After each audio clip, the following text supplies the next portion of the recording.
তুমি অগ্রগামী হও সেই চিরস্থায়ী জান্নাতের দিকে, যেখানে রয়েছে চিরন্তন সুখ। যা মন চাইবে তাই পাবে, যা আদেশ করবে তাই দেওয়া হবে। জেনে রেখো, দুনিয়ার চাওয়া পাওয়ার পূর্ণতার স্থান নয়। দুনিয়ার চাওয়া পাওয়ার পূর্ণতার স্থান নয়। দুনিয়ার চাওয়া পাওয়ার পূর্ণতার স্থান নয়। জান্নাতি হচ্ছে এমন জায়গা যা তোমার সব আকাঙ্ক্ষাকে পূর্ণ করে দেওয়া হবে।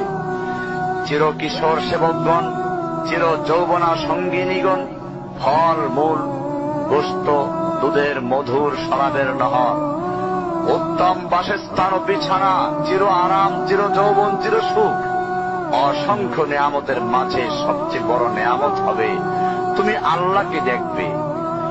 শুধু তোমাকে এটা বলাই যথেষ্ট মনে করছি, সবচেয়ে কম মর্যাদার যে জান্নাত লাভ করবে তা হবে দুনিয়ার 10টির সমান।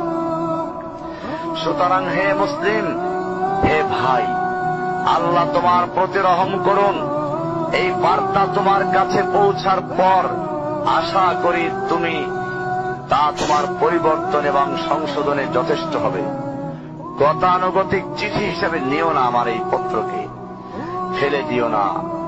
এটা ফেলে দেওয়ার নয়, আল্লাহর জন্য বলছি। এর দ্বারা নিজেদেরকে সংশোধনের চেষ্টা করো।